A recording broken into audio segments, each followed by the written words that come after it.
नमस्कार, मैं जयश्री नागदा और आप देख रहे हैं विभाग राजस्थान। पूर्व डिप्टी सीएम सचिन पायलट ने सोमवार को केंद्र और प्रदेश में भाजपा सरकार पर जमकर निशाना साधा है।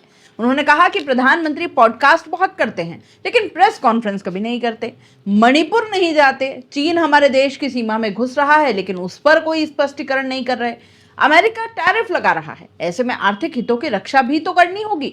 पायलट ने कहा कि भाजपा के नेता डबल इंजन सरकार की बातें करते हैं लेकिन केंद्र के बजट में राजस्थान का जिक्र भी नहीं आया। यहां भाजपा की सरकार बनी, सांसद जीत कर गए लेकिन मिला कुछ नहीं। राजस्थान को पूरी तरीके से इग्नोर किया गया तो फिर डबल इंजन की सरकार का आखिर क्या फायदा। वे लोकसभा की 11वीं सीट हार गए तो उसका गुस्सा जनता पर क्यों निकाल रहे हैं। केंद्र बजट से घोषणाएं करवाने के लिए राज्य सरकार को प्रयास करने चाहिए थे। पूर्व डिप्टी सीएम जयपुर से करौली के तिघरिया गांव जाते समय जिरोता गांव में दौसा विधायक दीनदयाल बैरवा से मुलाकात की। दोपहर करीब 12 बजे मीडिया कर्मियों के सवालों के जवाब देते हुए कहा कि बीते 12 से 14 महीने में खींचतान और टकराव के साथ सत्ता में असमंजस की स्थिति बनी हुई है। मुख्यमंत्री खुद भी बोले लेकिन उनके मंत्री और अफसरशाही किस तरह हावी है वो पूरी तरह जगजाहिर है। कांग्रेस पार्टी अभी विपक्ष में है और सरकार से लगातार जवाब मांगती रहेगी। उन्होंने कहा कि विधानसभा सत्र में सरकार की परफॉर्मेंस सभी ने देखी। विधानसभा अध्यक्ष ने कई बार मंत्रियों को बचाने की कोशिश की, उसके बावजूद विपक्ष के सवालों पर सरकार कोई संतोषजनक जवाब नहीं दे पा रही थी, जबकि सत्ता पक्ष के विधायकों द्वारा पूछे गए सवालों का भी प्रमाण के साथ अधिकांश मंत्री जवाब नहीं दे पा रहे थे। उन्होंने कहा कि विधानसभा सत्र को लेकर सरकार की बिल्कुल भी तैयारी नहीं थी और साल भर से जो दावे और घोषणाएं की जा रही थी सरकार उनको भी कारगर तरीके से धरातल पर नहीं उतार पाई। वहीं राज्य सरकार के 1 साल के कार्यकाल पर पायलट ने कहा कि पिछले बजट में सरकार ने 4 लाख रोजगार देने का आश्वासन दिया था, उनमें से कितने दे पाए हैं, बैकलॉग नहीं भर पा रहे हैं, स्टूडेंट को स्कॉलरशिप नहीं मिल रही है और इसके बारे में केंद्र सरकार ने भी पत्र लिखकर बताया था। राज्य सरकार की इससे बड़ी नाकामी नहीं हो सकती, ऐसे ही मुद्दों पर सरकार लगातार फेल होती दिख रही है। उन्होंने ये भी कहा कि विधानसभा में व्यंग्यात्मक रूप से टीका टिप्पणी करना एक अलग बात है लेकिन राज्य सरकार जिम्मेदार तरीके से जवाबदेही को पूरा नहीं कर पा रही। कितनी भारी खींचतान चल रही है, मंत्री सदन में नहीं आ रहे हैं, इस्तीफा दे रखा है, पता ही नहीं है कि मंत्रिमंडल में कौन है कौन नहीं। चाहे सब इंस्पेक्टर भर्ती हो, पेपर लीक, बैकलॉग और कानून व्यवस्था, हर मोर्चे पर सरकार पूरी तरह से बैकफुट पर है। ये सब आवाज सरकार के अंदर से ही उठ रही है। सरकार में अंतःकलह, खींचतान और तनाव फूट फूट कर बाहर आ रहा है। ऐसे में सरकार की जिम्मेदारी बनती है कि जनता ने उन्हें मौका दिया है तो फिर वादों को पूरा करे।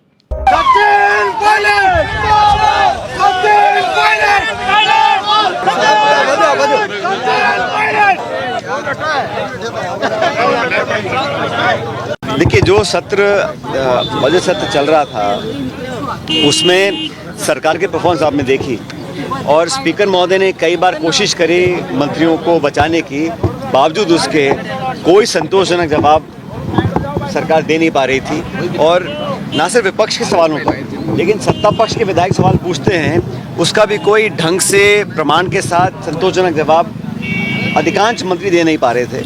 सरकार की तैयारी नहीं थी और साल भर से जो दावे किए थे, घोषणाएं की थी, आश्वासन दिए थे, उनको धरातल पर कारगर तरीके से उतार नहीं पाई सरकार। ये हम सब जानते हैं। इन 12-14 महीने में सिवाय खिंचाव के, टकराव के, सत्ता में असमंजस की स्थिति पैदा हुई है और मुख्यमंत्री कुछ भी बोलें लेकिन उनका जो मंत्रिमंडल है, उनके जो अफसरशाही जो हावी है वो जगजाहिर है। ये सब देख चुके हैं। इसलिए हम लोग तो लगातार सरकार से जवाब मांगेंगे। विपक्ष में हम लोग हैं लेकिन कांग्रेस पार्टी सदन के अंदर, सदन के बाहर सक्रिय रूप से काम कर रही है। और कल हम लोगों ने मीटिंग करी है प्रदेश कांग्रेस कमेटी की, वहाँ पे प्रस्ताव पारित किया है। जिलों का सीमाओं में कुछ हम बदलाव करना चाह रहे हैं, कुछ अध्यक्ष और बनाना चाह रहे हैं। वो सब पर मुझे लगता है संगठन को और ताकत मिलेगी सब काम करने से और मजबूती से हम लोग काम कर रहे हैं। कल हमारी एक मीटिंग है अखिल भारतीय कांग्रेस कमेटी के जो महासचिव हैं खड़गे जी और राहुल जी के साथ। और देश भर में 2025 संगठन का साल है और इसको खड़गे जी ने कहा है, राहुल जी ने कहा है, अगले 9-10 महीनों में पूरे देश में संगठन को और तीव्रता देने के लिए, मजबूती देने के लिए कैसे रणनीति बनाएंगे उस पर चर्चा कल दिल्ली में होगी। सर, नड्डा जी ने कहा कि अगर स्टैंड लेना था तो इसका तो जो उन्होंने कहा है उसका जवाब उनसे मांगिए ना, आप उन्होंने क्या कहा क्या नहीं कहा। हम तो कल सब मीटिंग में आए थे और हम लोगों ने एक कई घंटे मीटिंग चली और बहुत सार्थक मीटिंग हुई, खुले वातावरण में बहुत सी चीज़ों पर चर्चा हुई और अब तक जो सरकार का कार्यकाल रहा उसकी समीक्षा हम लोगों ने करी। सदन के अंदर हम लोगों ने जो रणनीति अपनाई उस पर चर्चा करी और आने वाले समय में संगठन को, ब्लॉक को, मंडल को, जिलों को, पदाधिकारियों को कैसे सक्रिय करना है, कार्यकर्ताओं को जोड़ना है और ये पूरे साल भर हमारे अलग अलग अभियान चलेंगे संगठन को लेकर। उससे हमें लगता है पार्टी को और ताकत मिलेगी। मुख्यमंत्री सरकार को 1 साल बीत चुका, क्या लगता है आपको प्रदेश आगे बढ़ रहा है, पीछे जा रहा है या फिर वहीं ठहर गया? इशू यही है आगे पीछे बढ़ने की। तो जनता मेहनती है, हम लोग काम कर रहे हैं, किसान खून पसीना बहाता है, फसल पैदा करता है, छोटे उद्योग भी हैं, सब काम कर रहे हैं। लेकिन जो चुनाव जीतने से पहले वादे किए गए थे उनमें से कितने पूरे हुए हैं? पिछले बजट में 4 लाख रोजगार देने का आश्वासन दिया था, उनमें से कितने दे पाए हैं? और जो बैकलॉग है उसी को नहीं भर पाए हैं आप।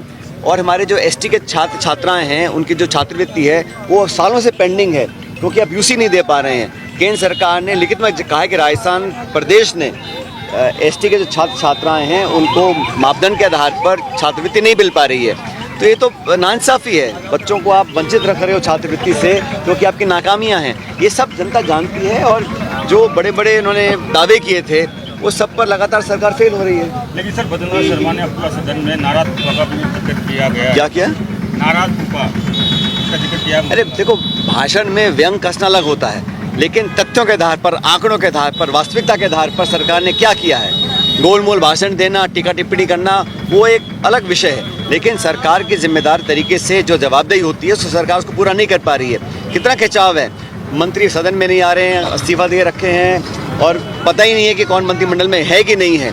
अब चाहे एसआई की भर्ती हो, चाहे पेपर लीक का इशू हो, चाहे बैकलॉग का इशू हो, चाहे लॉ एंड ऑर्डर का इशू हो, हर मोर्चे पर सरकार बैकफुट पर है और ये आवाज़ें अंदर से उठ रही हैं सरकार के। जो अंदर कलह है, जो खिंचाव है, जो तनाव है वो फूट फूट कर समय समय पर सामने आता है। लेकिन सरकार की जिम्मेदारी है, जनता का आपको आशीर्वाद मिला है, सरकार 5 साल चलाने का आपको जनता ने मौका दिया है, आप फटाफट उन कामों को करें। अब डबल इंजन की बात करते हैं, केंद्र सरकार का बजट आया, राजस्थान राज्य का जिक्र तक नहीं किया।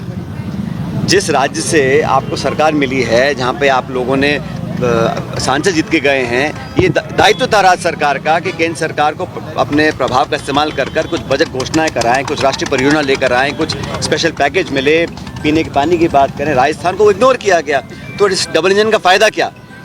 अगर आप 11 सीटें हारे हैं तो उसका गुस्सा जनता पे क्यों निकाल रहे हैं? तो इस राज्य सरकार को चाहिए था केंद्र सरकार से बजट में कुछ प्रावधान कराती, लोगों की मदद मिलती, वो सब इरादे धराशायी हो गए। प्रधानमंत्री नरेंद्र मोदी का पॉडकास्ट रिलीज हुआ है और गुजरात दंगों की भी बात की गई। तो प्रधानमंत्री जी बहुत पॉडकास्ट करते हैं, बहुत रेडियो में बात करते हैं, लेकिन कोई प्रेस कॉन्फ्रेंस नहीं करते हैं।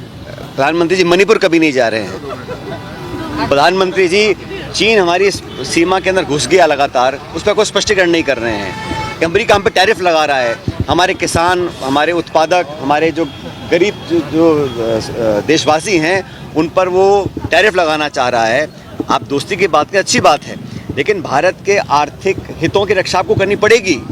भारत का एक बहुत बड़ा देश है, वहाँ पर अगर आप ज़बरदस्ती हम लोगों को अमेरिका से हमको अगर दुर्भावना का सामना करना पड़ेगा, उसका जिम्मेदार भी कोई ना कोई तो होगा ना। आगामी विधान हमारी यात्रा निकली है आज से 16 तारीख से, कल से, और हम लोग पूरी तैयारी में हैं। हमारा गठबंधन मजबूत है और वहाँ पर नीतीश जी की सरकार ने जो बार बार पलटी मारी है उसको जनता देख चुकी है। आने वाला समय कांग्रेस और आरजेडी अलायंस के साथ हम लोग वहाँ सरकार बनाएंगे।